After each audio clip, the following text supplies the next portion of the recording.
ದರ್ಶನ್ ಆರೋಪಿಯಾಗಿದ್ದಾರೆ, ಜೈಲು ವಾಸವನ್ನು ಅನುಭವಿಸ್ತಾ ಇದ್ದಾರೆ, ಪೊಲೀಸ್ ಕಸ್ಟಡಿಯಲ್ಲಿದ್ದಾರೆ. ರೇಣುಕಾಸ್ವಾಮಿಯ ಕೊಲೆ ಪ್ರಕರಣ ಬಗೆದಷ್ಟು ಕೂಡ ಅನೇಕ ವಿಷಯಗಳು ಬಯಲಾಗ್ತಾ ಇದ್ದಾವೆ. ಅನೇಕ ಆಯಾಮಗಳು ಇದೀಗ ಬಿಚ್ಚಿಡ್ತಾ ಇದ್ದಾರೆ ಪೊಲೀಸರು. ಕೊಲೆಯಾದ ಶೆಡ್ನಲ್ಲಿ ದರ್ಶನ್ ಹಾಗೂ ಪವಿತ್ರ ಗೌಡ ಮಹಜರಾಗಿದೆ.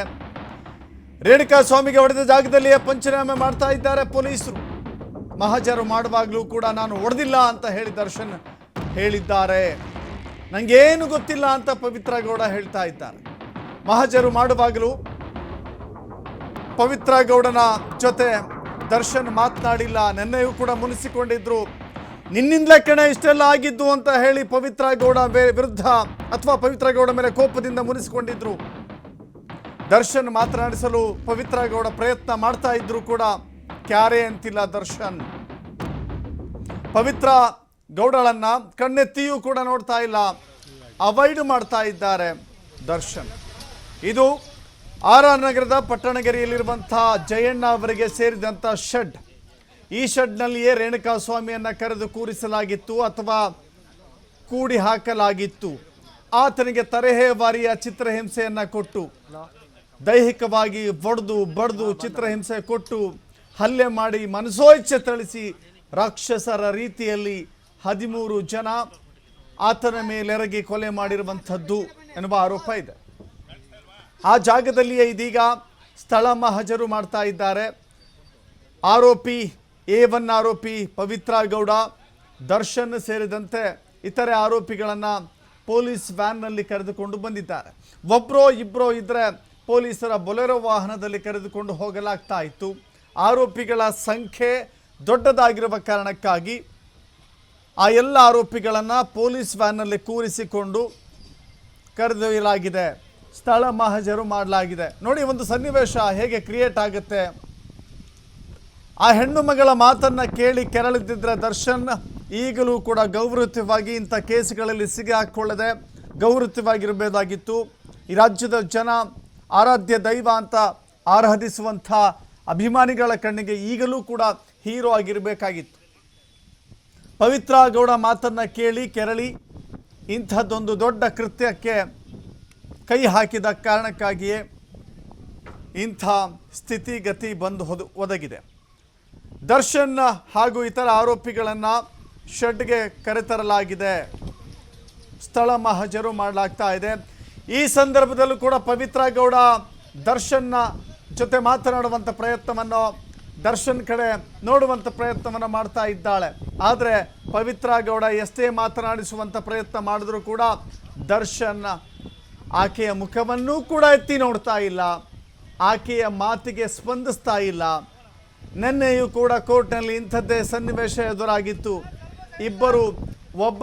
ಒಬ್ಬರು ನೋಡಿ ಕಣ್ಣೀರಿಡುವಂಥ ಸ್ಥಿತಿ ಇತ್ತು. ನಿನ್ನಿಂದಲೇ ಕಣೆ ಇದೆಲ್ಲ ಆಗಿದ್ದು ಅನ್ನುವ ಕೋಪದ ಮಾತನ್ನು ಕೂಡ ದರ್ಶನ್ ಹೇಳಿದ್ರು. ಇದೀಗ ಇವತ್ತು ಕೂಡ ಪವಿತ್ರ ಗೌಡ ಜೊತೆ ಮಾತನಾಡುವಂಥ ಯಾವ ಇರಾದೆಯನ್ನು ಕೂಡ ತೋರಿಸ್ತಾ ಇಲ್ಲ ದರ್ಶನ್.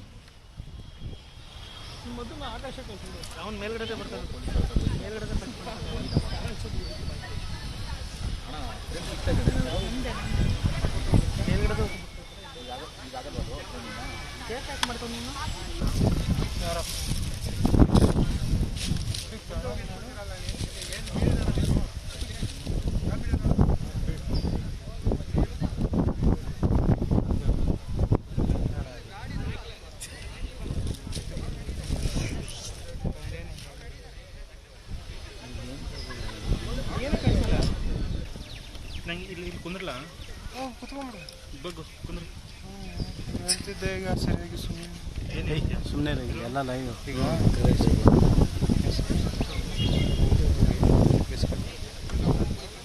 ಈ ಕಾರ್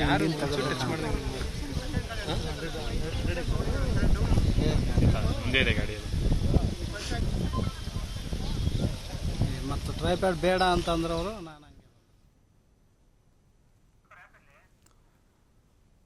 ಚಿತ್ರದುರ್ಗದಿಂದ ಅಪಹರಣಕ್ಕೊಳಗಾದಂಥ ರೇಣುಕಾಸ್ವಾಮಿಯನ್ನು ನೇರವಾಗಿ ಕರೆತಂದಿದ್ದು ಆರ್.ಆರ್. ನಗರದ ಪಟ್ಟಣಗೆರೆಯ ಜಯಣ್ಣ ಮಾಲೀಕತ್ವದ, ಈಗ ಬೇರೆಯವರಿಗೆ ಬಾಡಿಗೆ ನೀಡಿದ್ದಂಥ ಈ ಶೆಡ್ನಲ್ಲಿ ಆತನನ್ನು ಕೂಡಿ ಹಾಕಲಾಗಿತ್ತು.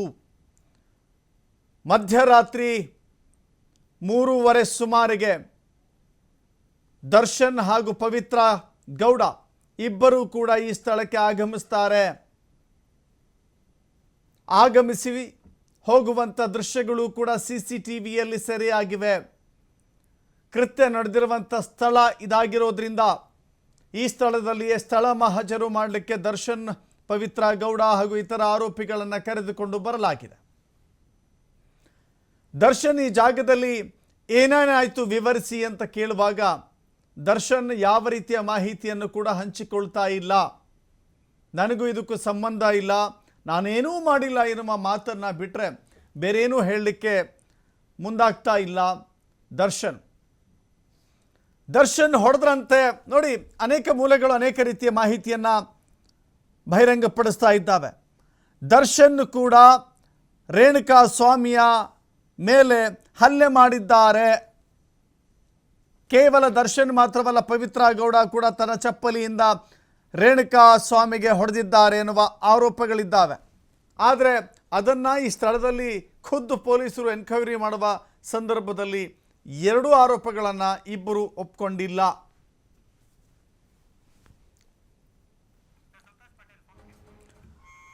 ಮತ್ತಷ್ಟು ಮಾಹಿತಿ ನಮ್ಮ ಪ್ರತಿನಿಧಿ ಸಂತೋಷ್ ನೀಡ್ತಾರೆ. ಸಂತೋಷ್, ಇದೀಗ ಸ್ಥಳ ಮಹಜರು ಪ್ರದೇಶದಲ್ಲಿ ಕರೆದುಕೊಂಡು ಬಂದಿದ್ದಾರೆ. ಸ್ಥಳ, ಕೃತ್ಯ ನಡೆದಿರುವಂಥ ಸ್ಥಳ ಇದು, ಯಾವ ಜಾಗದಲ್ಲಿ ಏನೇನಾಯಿತು ಅನ್ನೋದನ್ನು ಇನ್ ಡೀಟೇಲ್ ಆಗಿ ಸ್ಪಾಟ್ ವಿಸಿಟನ್ನು ಮಾಡ್ತಾರೆ ಪೊಲೀಸರು, ಅದು ಆರೋಪಿಗಳ ಸಮಕ್ಷಮದಲ್ಲಿ. ಯಾವ ರೀತಿ ಅಪ್ಡೇಟ್ ಸಿಗ್ತಾ ಇದೆ ಆ ಸ್ಥಳದಿಂದ?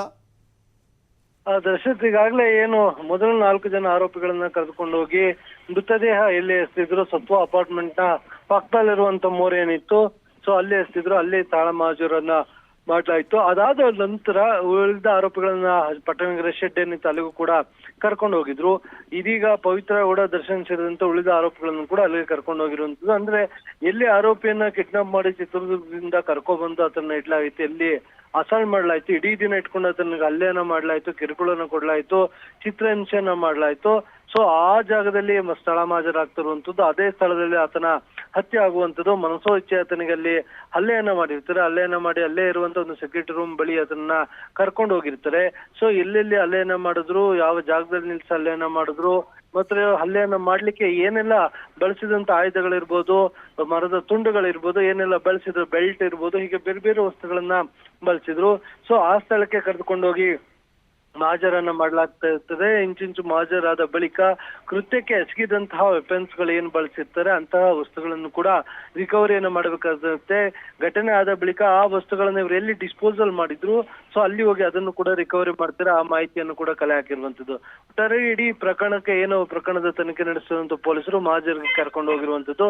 ಇವತ್ತು ಬಹುತೇಕವಾಗಿ ಮಹಜರ್ ಮುಗಿದ್ರೆ ಇನ್ನ ಆರೋಪಿಗಳನ್ನ ಪೊಲೀಸ್ ಠಾಣೆಯಲ್ಲಿ ಇಟ್ಟು ಸಂಪೂರ್ಣವಾಗಿ ಡಾಕ್ಯುಮೆಂಟೇಶನ್ ಮತ್ತು ವಿಟ್ನೆಸ್ ಗಳೇನಿರ್ತದೆ ಅದನ್ನ ಕಲೆ ಹಾಕುವಂಥದ್ದು. ಮತ್ತೆ ಇನ್ನು ಓರ್ವ ಆರೋಪಿ ಏನು ಕಿಡ್ನಾಪ್ ಮಾಡ್ಕೊಂಡು ಬಂದಿರ್ತಾರೆ ಚಿತ್ರದುರ್ಗದಿಂದ, ಅಲ್ಲಿಗೆ ಕರ್ಕೊಂಡು ಹೋದ್ರೆ ಬಹುತೇಕವಾಗಿ ಈ ಪ್ರಕರಣದ ಸ್ಥಳ ಮಹಜರು ಮುಕ್ತಾಯವಾದಂತೆ. ಸೊ ಇದಾದ ನಂತರ ಆರೋಪಗಳನ್ನ ಪುನಃ ಕೋರ್ಟ್ಗೆ ಪ್ರೊಡ್ಯೂಸ್ ಮಾಡ್ತಾರೆ. ನಂತರ ಪ್ರಕರಣದ ಚಾರ್ಜ್ ಶೀಟ್ ಅನ್ನ ಸಂತೋಷಿಗೆ ಈ ಸ್ಥಳ ಮಹಜರು ಮಾಡ್ತಾ ಇದ್ದಾರೆ. ಈ ಸ್ಥಳಕ್ಕೇನೆ ದರ್ಶನ್ ಬಂದು ಹೋಗಿರುವಂತ CCTV ಫುಟೇಜ್ ಇದೆ. ಪವಿತ್ರ ಗೌಡ ಕೂಡ ಬಂದಿದ್ರು. ಈ ಸಂದರ್ಭದಲ್ಲಿ ನಾನೇನು ಮಾಡಿಲ್ಲ, ಇದಕ್ಕೂ ನನಗೂ ಸಂಬಂಧ ಇಲ್ಲ ಅಂತ ದರ್ಶನ್ ಹೇಳ್ತಾ ಇದ್ದಾರಂತೆ, ಪವಿತ್ರ ಗೌಡ ಕೂಡ ಹೇಳ್ತಾ ಇದ್ದಾರಂತೆ. ಈ ಮಧ್ಯೆ ಇವರಿಬ್ಬರು ಕೂಡ ಒಂದು ಕಮ್ಯುನಿಕೇಷನ್ ಮಾಡುವಂಥ, ಕನ್ವರ್ಜೇಷನ್ ಮಾಡುವಂಥ ಪ್ರಯತ್ನ ಕೂಡ ನಡೀತಾ ಇದೆ. ಅದು ಕೂಡ ಸಾಧ್ಯವಾಗ್ತಿಲ್ಲ ಅನ್ನೋ ಮಾಹಿತಿ ಸಿಗ್ತಾ ಇರುವಂಥದ್ದು. ಸಂತೋಷ್, ದರ್ಶತ್, ಏನಂತ ಹೇಳಿದ್ರೆ ಯಾವುದೇ ಕಳ್ಳಾದ್ರೂ ಕೂಡ ಆತ ಮಾಡಿರುವಂತ ತಪ್ಪನ್ನು ಒಪ್ಕೊಳ್ಳೋದ್ರಲ್ಲಿ ಇವರು ಕೂಡ ಈಗಾಗಲೇ ರಿಮೈಂಡ್ ಅಪ್ಲಿಕೇಶನ್ ನಾವು ನೋಡಿದಂತ ಸಂದರ್ಭದಲ್ಲಿ ಮತ್ತು ಪೊಲೀಸರು ವಿಚಾರಣೆ ಮಾಡುವಂತ ಸಂದರ್ಭದಲ್ಲಿ ಸಿಕ್ಕಂತ ಮಾಹಿತಿಯ ಪ್ರಕಾರ 30 ಲಕ್ಷ ರೂಪಾಯಿಗಳ ಹಣವನ್ನು ಕೊಟ್ಟು ತಲಾ 5 ಲಕ್ಷದ ರೀತಿಯಲ್ಲಿ ಹೋಗಿ ಕೆಲವ್ರನ್ನ ಅಪ್ರೂವಲ್ ಆಗ್ಲಿಕ್ಕೆ, ಅಂದ್ರೆ ಸರೆಂಡರ್ ಆಗ್ಲಿಕ್ಕೆ ಸೂಚನೆಯನ್ನು ಕೂಡ A1 ಆರೋಪಿ ಆಗಿರುವಂತ ಪವಿತ್ರ ಗೌಡ ನೀಡಿದ್ರು ಅನ್ನೋ ಮಾಹಿತಿ ಲಭ್ಯವಾಗ್ತಾ ಇರುವಂತದ್ದು. ಅವರು ಕೊಟ್ಟಿರುವಂತಹ ಹಣವನ್ನ ತೆಗೆದುಕೊಂಡು ಕಾರ್ತಿಕ್ ಅಲಿಯಾಸ್ ಕಪ್ಪೆ ಸೇರಿದಂತೆ ಇತರರು ಬಂದು ಪೊಲೀಸ್ ಠಾಣೆಗೆ ಸರೆಂಡರ್ ಆಗ್ಲಿಕ್ಕೆ ಮುಂದಾಗಿದ್ರು. ಹತ್ಯೆಯನ್ನ ಮಾಡಿರುವಂತದ್ದು ಮತ್ತು ಫೈನಾನ್ಸ್ ವಿಚಾರವಾಗಿ ಈ ಒಂದು ಗಲಾಟೆ ನಡೆದಿತ್ತು. ಈ ಸಂದರ್ಭದಲ್ಲಿ ಈತನನ್ನ ಹತ್ಯೆ ಮಾಡಲಾಗಿದೆ ಅಂತ ಹೇಳಿ ಸರೆಂಡರ್ ಆಗುವ ಪ್ರಯತ್ನವನ್ನು ಮಾಡಿದ್ರು. ಇದಾದ ನಂತರ ಪೊಲೀಸರು ಸರೆಂಡರ್ ಆದ ಬಳಿಕ ಯಾವಾಗ ಎನ್ಕ್ವೈರಿಯನ್ನು ಶುರು ಮಾಡ್ತಾರೆ, ವಿಚಾರಣೆಯನ್ನ ಮಾಡ್ತಾ ಹೋಗ್ತಾರೆ, ಆ ಸಂದರ್ಭದಲ್ಲಿ ಇನ್ನೂ ಉಳಿದ 4 ಜನರ ಹೆಸರುಗಳು ಬರುವಂತದ್ದು. ಸೊ ಅವರನ್ನು ಕರೆದುಕೊಂಡು ಎನ್ಕ್ವೈರಿ ಮಾಡುವಂತ ಸಂದರ್ಭದಲ್ಲಿ ಈತನ ಹತ್ಯೆ ಆಗಿದೆ ಅನ್ನೋದು ಬೆಳಕಿಗೆ ಬರುತ್ತೆ. ಅದರ ಜೊತೆಗೆ ಪ್ರಮುಖವಾಗಿ ಎಲ್ಲೂ ಕೂಡ ದರ್ಶನ್ ಆಗ್ಲಿ ಪವಿತ್ರ ಗೌಡ ಹೆಸರಲ್ಲಿ ಹೊರ ಬರಬಾರದು ಅನ್ನೋ ಕಾರಣಕ್ಕೆ ಎಲ್ಲರೂ ಕೂಡ ಇದನ್ನ ಮ್ಯಾನೇಜ್ ಮಾಡ್ಲಿಕ್ಕೆ ಟ್ರೈ ಮಾಡ್ತಾ ಇರ್ತಾರೆ. ಮತ್ತೆ ಅದಕ್ಕೋಸ್ಕರ 30 ಲಕ್ಷ ಹಣವನ್ನು ಕೂಡ ಕೊಡಲಾಗಿದೆ. ಇವರು ಜೈಲಿಗೆ ಹೋದ ನಂತರ ಹೊರ ಬಂದ ನಂತರ ಏನು ಕೋರ್ಟ್ ಮತ್ತು ಕಚೇರಿಗಳ ಹಣಕಾಸಿನ ವೆಚ್ಚ ಏನಿರುತ್ತೆ ಅದನ್ನು ಕೂಡ ನಾನೇ ಭರಿಸ್ತೀನಿ ಅಂತ ಹೇಳಿರ್ತಾರೆ ಅನ್ನೋ ಮಾಹಿತಿ ಲಭ್ಯವಾಗ್ತಾ ಇರುವಂತದ್ದು. ಇದಕ್ಕಾಗಿ 30 ಲಕ್ಷ ಹಣವನ್ನು ಕೂಡ ನೀಡಲಾಗಿದೆ ಅವನಿಗೆ ಅನ್ನೋ ಮಾಹಿತಿ ಲಭ್ಯವಾಗ್ತಿರುವಂತದ್ದು. ಆ ಹಣವನ್ನ ಇಟ್ಕೊಂಡು ಇವರೆಲ್ಲರೂ ಕೂಡ ಅಪ್ರೂವಲ್ ಆಗ್ಲಿಕ್ಕೆ ಮತ್ತು ದರ್ಶನ್ ಹೆಸರು ಇಲ್ಲೂ ಕೂಡ ಬರದ ಹಾಗೆ ಮ್ಯಾನೇಜ್ ಮಾಡ್ಲಿಕ್ಕೆ ಟ್ರೈ ಮಾಡಿದ್ರು. ಯಾವಾಗ ಪೊಲೀಸರು ಆರೋಪಿಗಳನ್ನು ಬಂಧಿಸಿ ವಿಚಾರಣೆ ನಡೆಸಿ ಮೊಬೈಲ್ಗಳನ್ನ ಪರಿಶೀಲನೆ ಮಾಡಿದಂತ ಸಂದರ್ಭದಲ್ಲಿ ಮೊಬೈಲ್ಗಳಲ್ಲೂ ಕೂಡ ಏನು ದರ್ಶನ್ಗೆ ತಡರಾತ್ರಿ ಇವರು ಹಲವು ಬಾರಿ ಕರೆ ಮಾಡಿರುವಂತಹ ಸಾಕ್ಷ್ಯಾಧಾರಗಳು ಪತ್ತೆ ಆಗಿತ್ತು. ಸೊ ಆ ಸಾಕ್ಷ್ಯಾಧಾರಗಳನ್ನ ಆಧಾರವಾಗಿ ಇಟ್ಕೊಂಡು ಪುನಃ ವಿಚಾರಣೆ ನಡೆಸಿದಾಗ ದರ್ಶನ್ ಮತ್ತು ಪವಿತ್ರ ಗೌಡ ಕೂಡ ಹೆಸರು ಕೇಳಿ ಬಂದಿರುವಂತದ್ದು. ಅವರು ಕೂಡ ಘಟನಾ ಸ್ಥಳಕ್ಕೆ ಹೋಗಿದ್ರು ಅನ್ನೋ ಮಾಹಿತಿಯನ್ನು ಆಧರಿಸಿ ಇವತ್ತು ಹಾಜರು ಮಾಡ್ತಾ ಇರುವಂತದ್ದು. ದಶರಥ್, ಓಕೆ, ಧನ್ಯವಾದಗಳು ಸಂತೋಷ್ ನಿಮ್ಮೆಲ್ಲ ಮಾಹಿತಿಗೆ.